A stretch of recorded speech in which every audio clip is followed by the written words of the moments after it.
one of my favourite TV shows of all time. Nice. Just fantastic. Hi, I'm Ricky Gervais, with me Stephen Merchant. Hello. And Carl Pilkington. Hi. And we've made a brand new series in which we send Carl around the world to see the Seven Wonders. Enjoy it? No, I hated it. That was sort of the point. I was hoping for that. It's called An Idiot Abroad. I hated that as well. Yeah, they were saying the title. He thought it was called Carl Pilkington's Seven Wonders. No, An Idiot Abroad. You must be happy you're on Sky One though. Stitched him right up. The Seven Wonders of the World.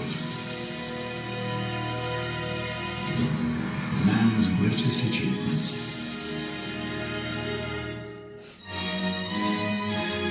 Treasured by everyone. Or are they?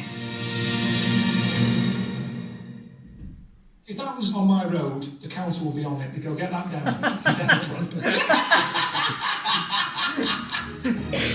Carl Pilkington. It's like a pylon. For people who don't know who Carl Pilkington is, how would you describe him? A little, round-headed, bald, mank, missing link, chimp-like buffoon. Right. And you're a mate of it, aren't you? I'm a good friend. It's hilarious, because it shows a man going through a bit of a crisis, I am knackered, and I don't know how to get that across to them at home, that I'm pissed off. complaining all the time. I'm not going on a camel again. I'm not going on a camel again. I'm not going on a camel again. More like it's a squash. He's out of his comfort zone through the entire series. Shit. Shit. I watch it and I just cry with laughter. It is the funniest documentary I've ever seen. Let me come on. Jesus Christ.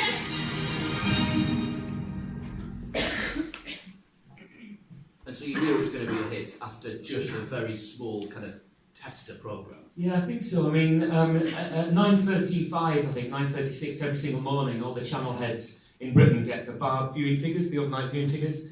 And so the worst time to have a meeting on with any new idea you should know is 10 in the morning. If you've got a good idea, don't pitch at 10 in the morning. And so, you know, I looked at the overnights, and on a personal video recorder like Sky Plus, the overnights are only a part of the picture. Also, with a subscription service, you don't necessarily need people to even watch, because the viewing only accounts for, advertising only accounts for 10% of our revenue, 90% of it is subscription. So you need a sense that people watch, or you need it to prompt people to subscribe. You don't actually need people to watch. Anyway, all that said, at 9:35 we're expecting an overnight viewing figure of about 100,000, 200,000, and it was 2.3 million. So to put that in context, an overnight for Game of Thrones at the moment is 700,000, and it consolidates up to about 3.5 million. So it was unbelievable. And so we met them later on that week, and we said to Ricky, Stephen and Carl, look, we need 13 episodes. If this goes to America, you're going to need one a week for a whole quarter, so 13. But actually, ideally, we'll do 22 episodes, and if you do, we'll incentivise you financially in quite a big way. And Carl had a pause and said, no, I just want to do 7 more episodes. And we were like, well, why 7? He went, just like the number 7. So it was like, oh, jeez. So the sort of downside with dealing with some people like him is he is the real deal, you know. So if you go on forums and on Twitter, people argue all night.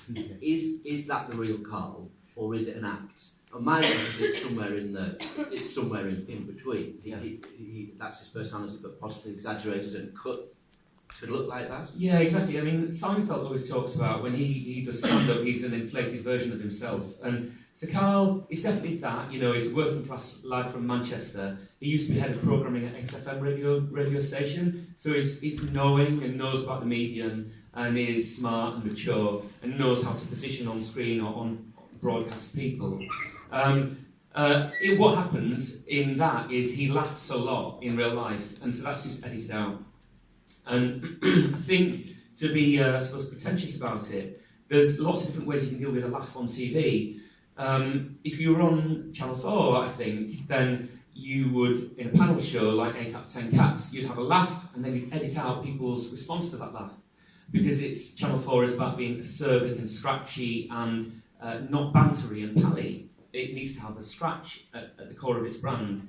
I think for Sky One, it's broad and family and a little bit to the edge of mainstream, like a slightly cooler version of BBC One. So what we need on shows like A League of Their Own, if someone laughs, we instantly edit someone else laughing at that joke. So it's like you're all in it together. However, the problem with that is, as a viewer, you feel the laugh has happened and you haven't been part of that sort of double equation of a laugh. So in a lot of comedy, people debate this for ages, whether you have a laughter track or you don't. In this, by us removing his laugh, you'll see something funny and then you'll respond as the laugh. So to sound pretentious, you jointly make up the circle of viewer and person on screen. So we just edit all his laughs out. Occasionally we keep them in. I think there was one time he described Rupert Murdoch as a tortoise without the shell on, which is a particularly difficult thing to transmit, as you can imagine. But, and we had him laughing at that, because his Rupert was watching, like, no, don't fire me. Did you go back and watch, or did the production team go back and watch the straight travel documentaries, some of which were quite funny, like the Michael Palin ones, or Wicker's World? Yeah. Did they look at that? They must have done, in all honesty, Bob, I don't know. I wouldn't be surprised if they did. I mean, we've had situations where, a lot of the time in TV, you'll think about the cycle of ideas. And I think there is a sort of cycle that, you see it with Britain's Got Talent and Opportunity Knocks 20 years before. I think the cycle, it depends what genre it is, but a cycle can happen sort of every 5 years, or in the case of big entertainment, probably every 20 years. I think we have had ones where I was a big fan of Airplane and sort of parody, like daft comedies, like Hot Stuff or Scary Movie or stuff like that, silly comedy. And we had a situation where we got Charlie Brooker, who does Screenwipe and a bunch of brilliant things. He was a kind of satirist on BBC Two. We said, let's take the mick out of the crime genre, like Band of Gold or Cracker. And so we sent him Messiah scripts that were original, proper crime scripts, and him and the team parodied it to do A Touch of Cloth, which was a Mickey take of the crime genre.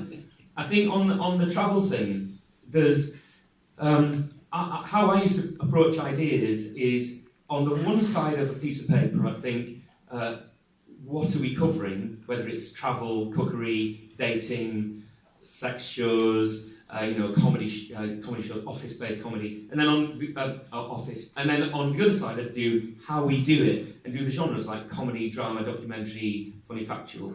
And I used to really think hard about how we pair up a subject with a way of doing it.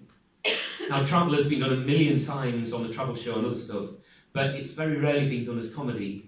I don't know if people have seen Richard Ayoade does it on Channel 4 at the moment. It's really great, but I don't think anyone had really done it since here. Or if they had, they'd taken the mickey out of other cultures, which I think felt a bit imperialistic and odd. So it was quite nice him being the foil. Just finally on Idiot Abroad before we move on, it was your big project on Sky, massive hit. Could you have done it on the BBC or not? Possibly. I mean, it's a thing. So I was at the BBC for 8 years and on the board of BBC TV for 6, and so we spent a lot of time talking about why ideas that came to the BBC were pretty sensitive. And so, for instance, I watched The Voice. When it was on the BBC, there was something a little bit constricted about it and worthy. And the ultimate expression of a talent show on the BBC, I think, is that dreadful show, Shine, the Gary Barlow one. Saying everyone's quite good is like, please, get over yourself. And, the worst thing about a show, particularly a comedy, but certainly an entertainment show, is average person in average setting does averagely well, which is Shine. And people would look at the BBC and pre-censor on really sometimes quite obvious things, swearing before the watershed. You're allowed to say everything apart from the F word and the C word and MF before the watershed.